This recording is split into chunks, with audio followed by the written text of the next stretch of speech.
So learning outcome 1.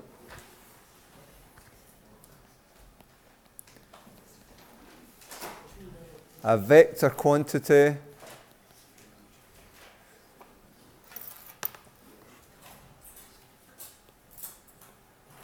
has both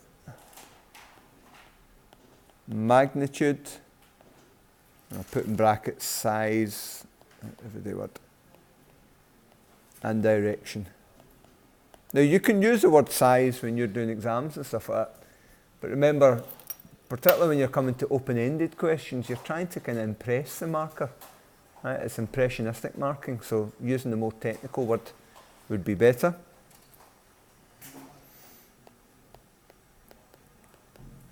A scalar quantity only has magnitude.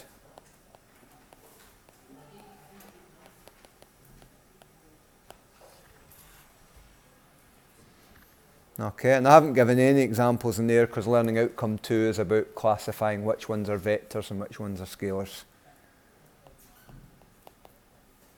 So just going to make a wee table for vectors and scalars. And we'll try and kind of group some of them together. So displacement is the vector equivalent of distance. And velocity is the vector equivalent of speed. So distance, you're just talking about how far you've gone. Speed, how fast you're going. Whereas displacement and velocity also include the concept of direction in amongst that. Some other quantities which are vectors. We've got force, acceleration,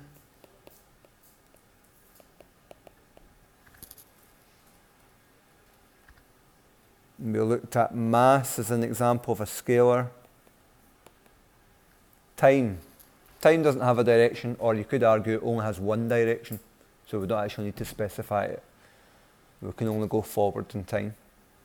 And the one that can sometimes catch people out, energy is a scalar quantity. I think it catches people out because if you think about kinetic energy and movement, you think, well, direction might matter there, but in actual fact it doesn't. The energy you've got doesn't depend on the direction you're going in. So now learning outcome 3, we'll look at in a bit more detail the difference between distance and displacement.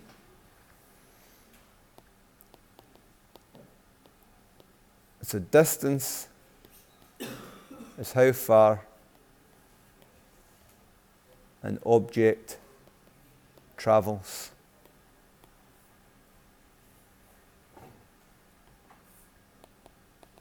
Independent of direction.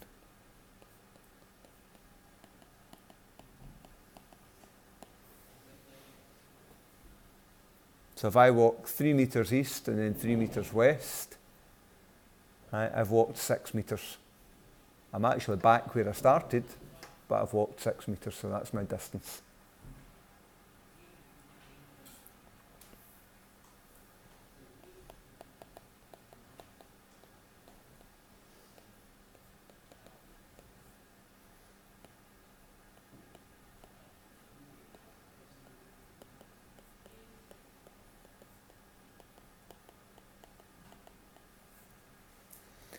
Whereas displacement is how far and in what direction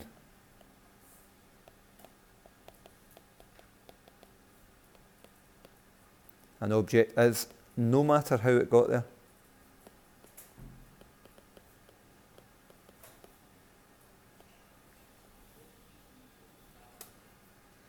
And the phrase we used the other day was the idea it's the direct line, right, or as a crow flies. Right, so if you can imagine getting in a helicopter, if you want to get from one point to another point, you can simply fly in a straight line. Doesn't matter what the kind of buildings in the way or scenery in the way, the kind of lie of the land.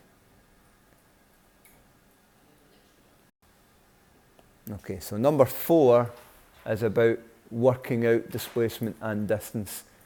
And it says using scale diagram or otherwise is a common phrase used in exams. Now, in my experience, almost all pupils prefer the or otherwise. They prefer to do it by calculation. Okay, so I'll base most of it on that. But just be aware you could be, you might see that mention of scale diagram. One really important thing, I think, though, even if you are doing it by calculation, is to at least sketch the situation. Okay, so that you've got a good idea of kind of rough direction, and then you can get the exact detail correct. So for number 4, we're basically just going to look at a worked example that we did the other day. So worked example.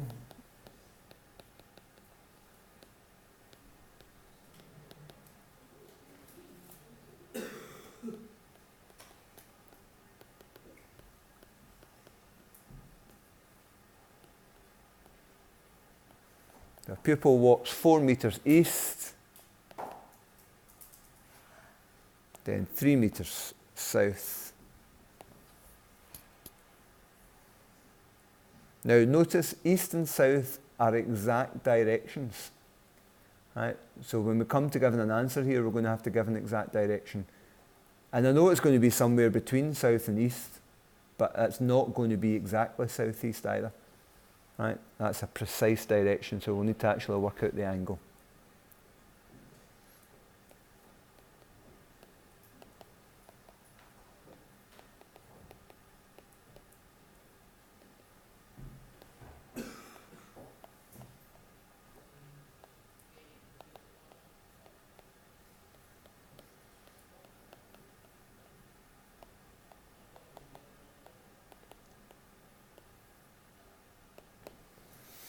Okay, so 2 things to work out in this example: the distance travelled, and final, and the technical phrase for that usually is resultant displacement. To answer this question, then we're going to sketch out what this looks like, right? And if you are doing this as a proper scale diagram, then you would be marking in things quite precisely and measuring them out. It's always useful to have an idea of where north is in your diagram. Usually we put north to the top of the page. Okay, and then we've got a starting point, so I'm going to mark that with an S.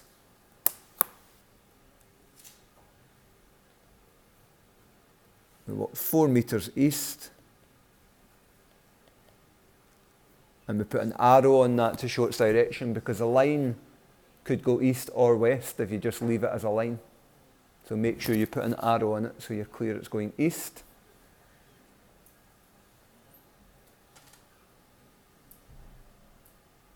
And then once again an arrow on it, and 3 meters south.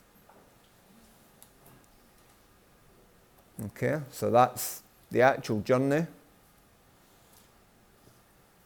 The distance part's quite simple then.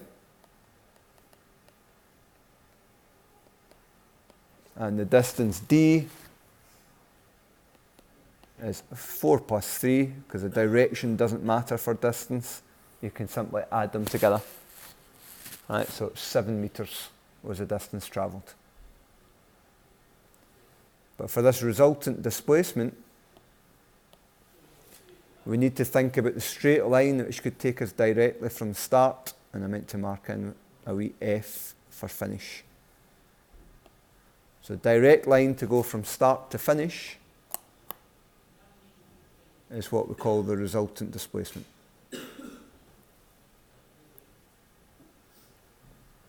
Now, if you're only using one colour, right, you can't make your resultant stand out with a different colour, but what you can do is put a double arrow on it so that it stands out from the other vectors. Now, one thing that's good about starting with distances and displacements is if I walk 4 meters east, it's quite obvious that I wouldn't go back to the start then to do my 3 meters south. Okay, that would be a different thing altogether. So the vectors here are kind of automatically what we call nose to tail. The second vector begins where the first vector finishes. But when we get to velocities and forces, and we do similar diagrams with them, that's a key idea, that vectors are always added nose to tail. You always begin your second vector where the first one finishes. Right? So for displacement, right, we're going to use a wee bit of maths, right? So first of all, to get the magnitude or size of the displacement, right, we need to use a bit of Pythagoras. You normally write Pythagoras as a squared equals b squared plus c squared. Yeah? And in this case, the b is 4. So a squared is 4 squared plus 3 squared. Put that into your calculator, you get a squared is 25, it's 16 plus 9.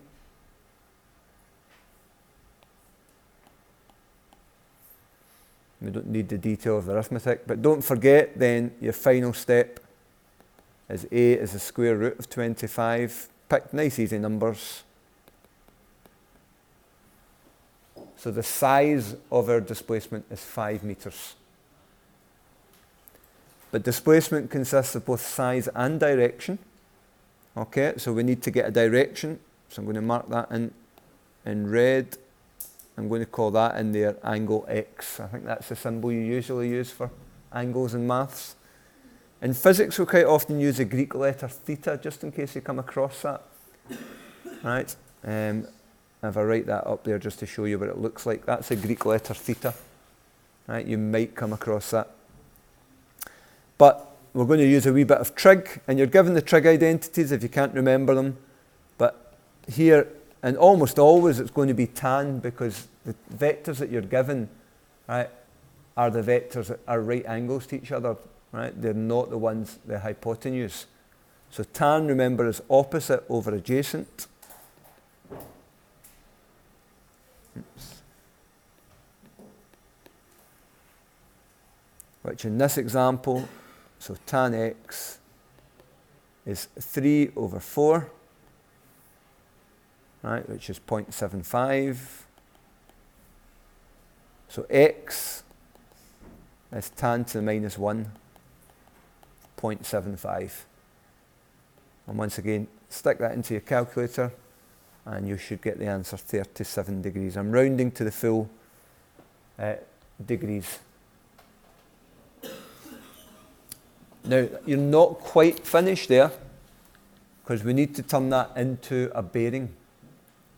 Now, if I go back to my original diagram and go back to the start, I'll do this wee bit in red once again.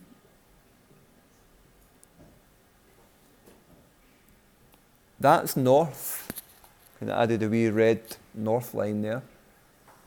To get the direction that this is going to have to go, you'd first of all have to go that amount there, right, from north to east, which all agree is 90 degrees. So the bearing here is 90 plus the 37 that you've just worked out. Right, so you've got the 90 degrees to take you from north round to east, and then the 37 degrees from east down to the actual direction that you're going.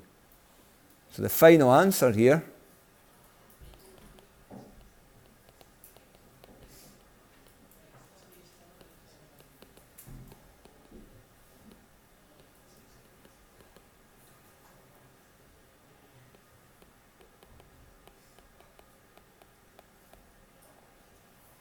right, 5 meters bearing 127 degrees.